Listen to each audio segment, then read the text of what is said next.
오늘 거룩한 주일 예배 참 잘 오셨습니다.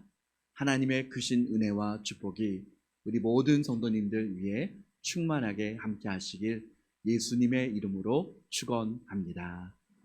우리 서로 인사하실 때 사랑합니다, 축복합니다 인사하겠습니다. 사랑합니다, 축복합니다. 한 번씩 하나님께 쓰임 받았던 사람들, 성경 속에 나오는 인물들은 고난과 고통을 겪으며 살지 않았을 것 같다라고 하는 생각을 합니다. 지극히 개인적인 생각입니다. 그러나 여러분, 성경을 읽다 보면 어떻습니까? 창세기 47장 9절 말씀에 야곱은 애굽 왕 바로에게 이렇게 말합니다. 야곱이 바로에게 이르되 내 나그네 길의 세월이 130년이니이다. 내 나이가 얼마 못되니 우리 조상의 나그네 길의 연조에 미치지 못하나 험악한 세월을 보내었나이다 하고, 야곱은 자신의 인생을 가리켜서 험악한 세월을 보내었다라고 그렇게 말하고 있습니다. 여러분, 하나님께 쓰임받았던 사도 바울은 어떻습니까? 고린도후서 1장 8절 말씀에 보면 우리 같이 읽어보겠습니다. 형제들아, 우리가 아시아에서 당한 환난을 너희가 모르기를 원하지 아니하노니 힘에 겹도록 심한 고난을 당하여 살 소망까지 끊어지고. 아멘. 힘에 겹도록 심한 고난을 당하여 살 소망까지 끊어지고. 여러분, 얼마나 심한 고난을 당했으면 살 소망까지 끊어지고 라고 말합니다. 다윗은 어떻습니까? 오늘 본문 말씀에 시편 31편 9절 말씀에 보면 여호와여, 내가 고통 중에 있사오니 내게 은혜를 베푸소서. 내가 근심 때문에 눈과 영혼과 몸이 쇠하였나이다. 다윗은 모든 권력을 다 지닌 왕이었습니다. 다윗에게 명예가 있었고 부가 있었고 모든 것이 다 갖춰진 사람이 바로 다윗이었습니다. 다윗 정도 되면 여러분, 고통과 고난이 없을 것 같지 않습니까? 그러나 얼마나 고통스러웠으면 내가 근심 때문에 눈과 영혼과 몸이 쇠하였나이다. 눈과 영혼과 몸이 쇠하였다라고 하는 것은 근심 때문에, 그 근심에 눌려서 온 몸이 말라가는 것 같은 그 고통을 느꼈다는 것입니다. 정신적으로도 도무지 기운을 차릴 수 없을 정도로 완전하게 침체되어 버린 상태입니다. 저는 한 번씩 이런 말을 들은 적이 있습니다. 우리 성도님들 가운데서 목사님, 기도할 힘조차 없을 정도로 힘이 빠져 있습니다. 얼마나 힘이 드셨으면 기도할 힘조차 없을 정도로 힘이 빠졌다라고 그렇게 고백하겠습니까? 10절 하반절에 보면 다윗은 나의 뼈가 쇠하도소이다. 우리 몸에서 가장 통증을 심하게 일으키는 것이 뼈로부터 오는 통증이라고 합니다. 고통이 너무 심해서 뼈가 쇠하여지는 것 같은 고통을 당하고 있는 것입니다. 그것이 바로 다윗이 지금 겪고 있는 고통이었습니다. 우리의 삶 속에서도 정말 말할 수 없는 고난과 고통이 몰려올 때 눈과 영혼과 몸이 쇠하여지는 것과 같은 근심이 몰려올 때가 있습니다.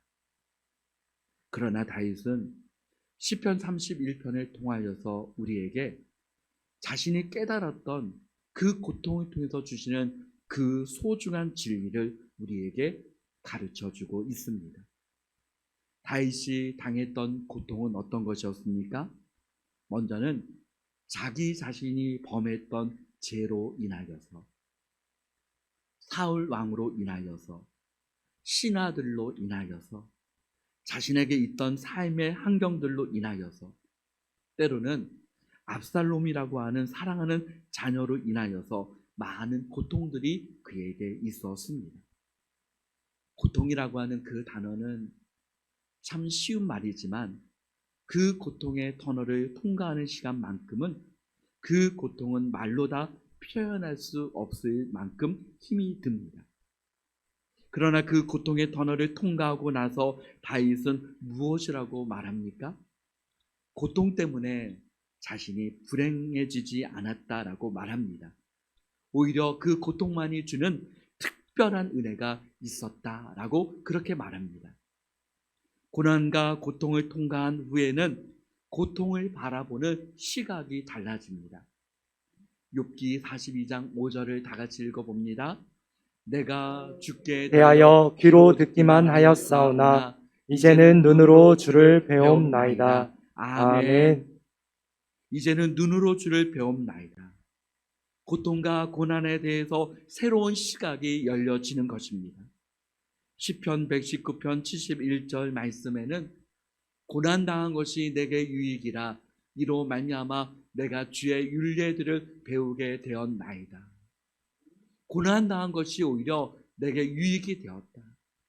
전에는 하나님의 말씀이 내게 멀리서 느껴졌지만 주의 율례를 배우게 되었다라고 한 것은 하나님의 말씀이 내 심령에, 내 영혼에, 내 삶 속에 더 가까이 다가오게 되었다라고 그렇게 말하고 있습니다. 그렇다면 시편 31편을 통해서 다윗에게 주셨던 그 고통을 통해서 주셨던 하나님의 은혜는 무엇입니까? 첫 번째는 1절을 통해서 알 수 있는 것은 여호와여 내가 주께 피하오니 내가 주께 피하오니. 여러분, 고난과 고통 중에 있을 때 하나님께 피하는 것이 그것이 축복입니다. 하나님을 믿고 의지했다는 것입니다. 고린도후서 1장 9절 하반절에 보면 사도 바울은 그 고통 중에 있었지만 그 고통을 통해서 오직 죽은 자를 다시 살리시는 하나님만 의지하게 하심이라.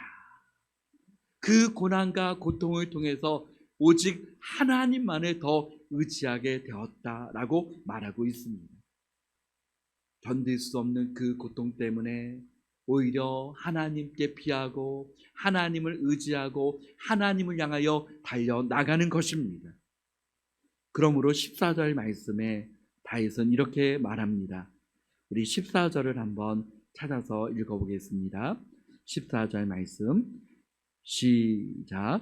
여호와여 그러하여도 나는 주께 의지하고 말하기를 주는 내 하나님이시라 하였나이다. 아멘.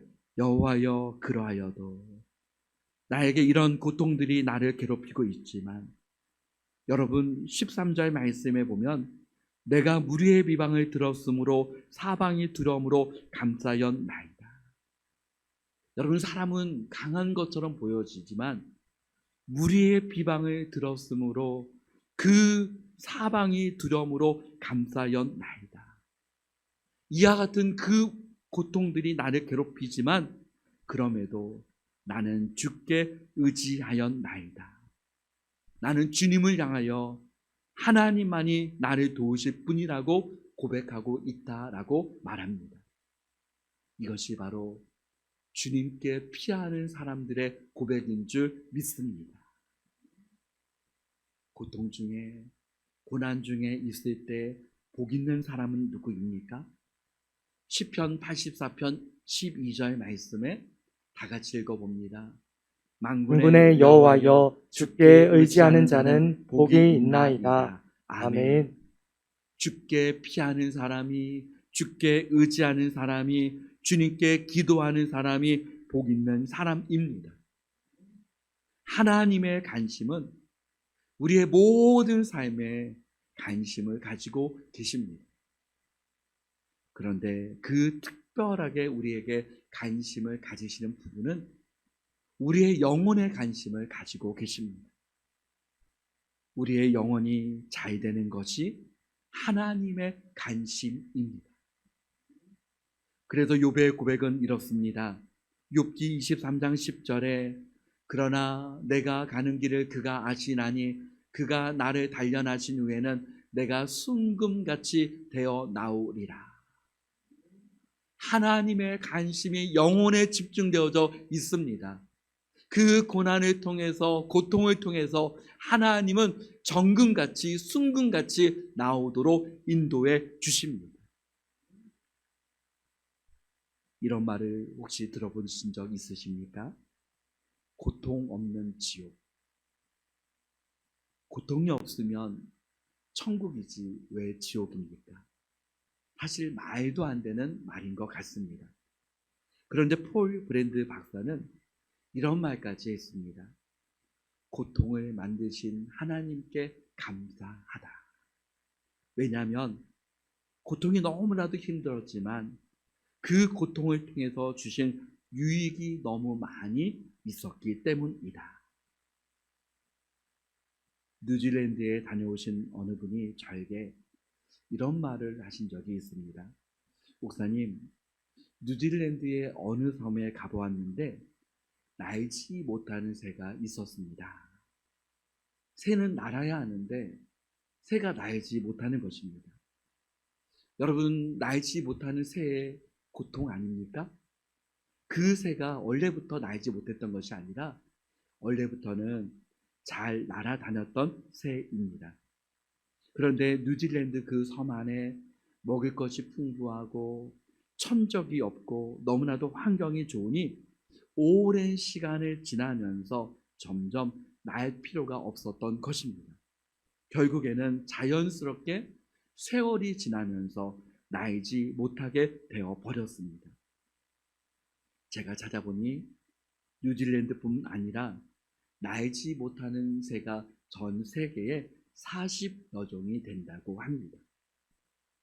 다윗은 고통 때문에 하나님께 피하였는데, 고통 때문에 하나님을 의지하였는데 그 고통이 구원의 통로가 되고 그 고통이 하나님을 더 의지하게 되고 그 고통이 더 믿음이 성장케 하게 하고 그 고통이 성숙한 하나님의 사람으로 빚어주셨다라고 고백하고 있는 것입니다. C.S. 루이스는 고통에 대해서 하나님이 사랑하는 사람을 위해 사용하시는 확성기가 고통이다. 고통은 소리를 칩니다. 하나님께 더 가까이 가라. 하나님을 더 의지하라.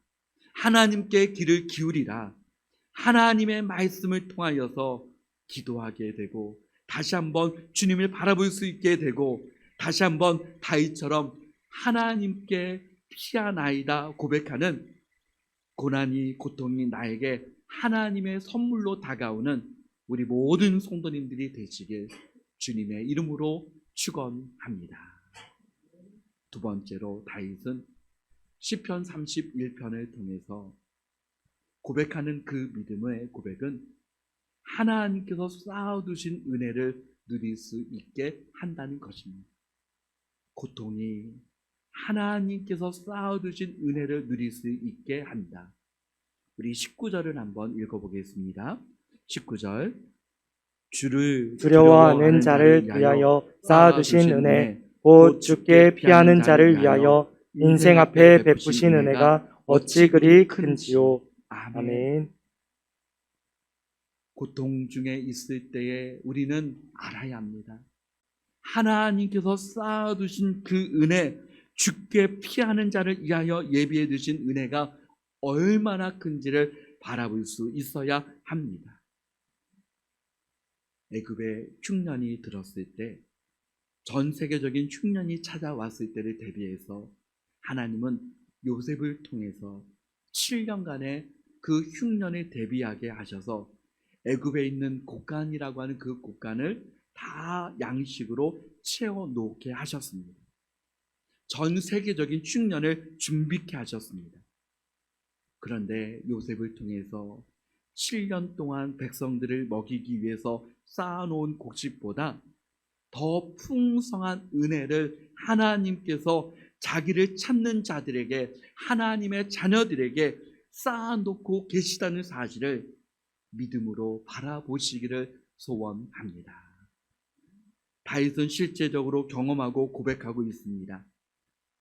다윗에게 있었던 하나님의 은혜는 7절 말씀에 보니 주께서 나의 고난을 보시고 환난 중에 있는 내 영혼을 아셨으며, 환난 중에 있는 내 영혼을 아셨으며 나를 하나님이 아신다는 것입니다. 주님이 나를 아신다는 것, 이것이 은혜 아닙니까? 주님이 나를 알고 계신다는 것, 이것이 복 아닙니까? 20절 말씀에 보면 주께서 그들을 주의 은밀한 곳에 숨기사 사람의 꾀에서 벗어나게 하시고 비밀이 장막에 감추사 말다툼에서 면하게 하시리이다. 하나님께서 사람의 꾀에서 벗어나게 하셨다는 것입니다. 하나님의 말씀을 보면 하나님의 은혜로 다윗을 사람의 꾀에서 벗어나게 하셨던 것을 우리는 말씀을 통해서 봅니다. 다윗뿐이겠습니까? 저 자신도 부족하지만 순간순간 그때 하나님께서 벗어나게 하셨구나, 그때 하나님께서 도우셨구나, 그때 하나님의 은혜가 임했었구나 라고 순간순간 고백할 때가 많이 있습니다. 하나님께 피하는 하나님의 자녀에게 이와 같은 은혜가 분명히 있을 줄 믿습니다. 21절 말씀에 또 하나의 고백이 나옵니다. 여호와를 찬송할지어다. 그의 놀라운 사랑을 내게 보이셨음이로다. 얼마나 하나님께서 풍성한 은혜로 나를 사랑해 주시는지, 그 크신 사랑으로 나를 안아주시는지 다윗은 그 사랑을 고통을 통해서 깨달았던 것입니다. 무엇보다 사랑하는 성도 여러분, 그 크신 하나님의 사랑으로 예수 그리스도의 십자가의 보혈을 통해서 하나님의 사랑을 우리에게 확증해 주셨고 우리에게 보여주셨고 하나님의 자녀가 되게 하신 것, 이것이 바로 하나님의 그 크신 사랑의 증거인 줄 믿습니다. 네 번째는 22절 하반절에 보니 내가 주께 부르짖을 때에 나의 간구하는 소리를 들으셨나이다. 하나님 앞에 기도하게 하시고 하나님께 기도할 때 하나님께서 내 간구하는 소리를 들으셨나이다. 하나님은 내 기도를 때로는 우리의 느낌상으로 듣지 않으시는 것 같이 느껴질 때가 있습니다. 그러나 하나님은 내 기도를, 나의 간구를, 나의 작은 신음에도 응답하여 주시는 줄 믿습니다. 우리 22절을 우리 다 같이 한번 읽어보겠습니다. 22절 시작. 내가 놀라서 말하기를 주의 목전에서 끊어졌다 하였사오나 내가 주께 부르짖을 때에 주께서 나의 간구하는 소리를 들으셨나이다. 아멘. 내가 놀라서 주의 목전에서 끊어졌다 하였사오나, 이제는 끝이다, 이제는 절망이다, 이제는 끝이다라고 하였사오나 내가 주께 부르짖을 때에 주께서 나의 간구하는 소리를 들으셨나이다.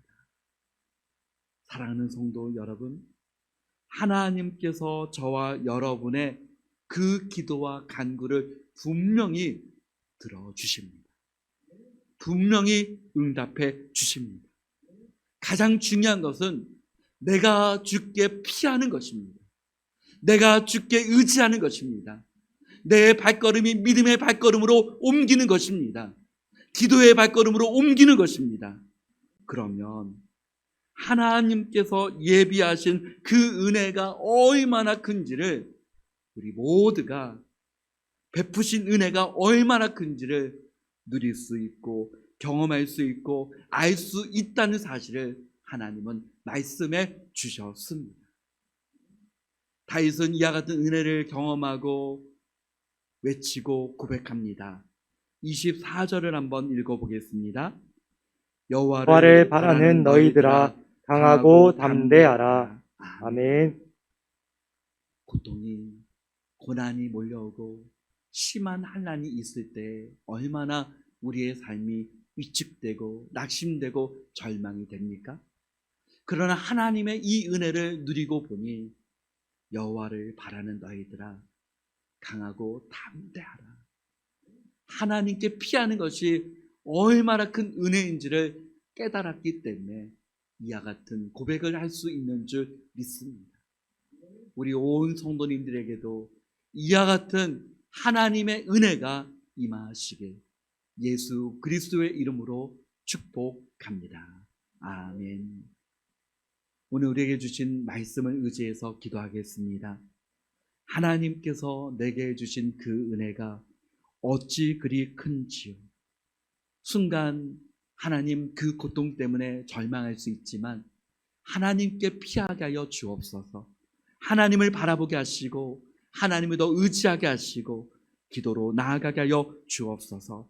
이 시간 주님 앞에 우리 함께 기도하겠습니다. 아버지 하나님 은혜를 감사합니다. 내가 주께 피하오니 하나님 나의 믿음의 발걸음을 하나님께 옮기게 해주시고 하나님 내게 있는 그 고통과 그 고난으로 인하여서 하나님 낙심하지 말게 해주시고 다시 한번 믿음으로 주님께 피할 수 있는 그 은혜를 우리 온 성도들에게 베풀어 주시고 하나님께서 함께하여 주옵소서. 하나님 현재의 그 상황만 보는 것이 아니라 아버지 그 고통 속에서 주시는 하나님께서 예배하신 은혜를 바라보게 하시고 믿음으로 하나님의 은혜를 아버지 바라볼 수 있는 은혜가 우리 온 성도들에게 임하게 하여 주옵소서. 아버지 여호와를 바라는 너희들아 아버지 강하고 담대하라라고 아버지 주님께서 말씀하여 주셨습니다.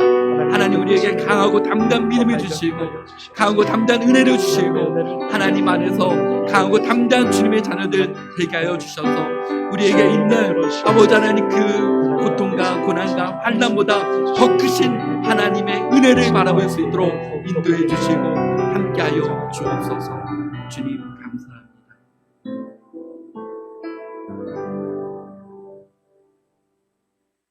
하나님 아버지 감사합니다. 우리의 모든 삶에 하나님 고통이 고난이 피해가지 않지만 하나님 더 크신 하나님의 놀라우신 그 은혜를 바라보게 하시고 하나님께 믿음으로 달려나가게 하옵소서. 감사드리며 예수님의 이름으로 기도합니다. 아멘.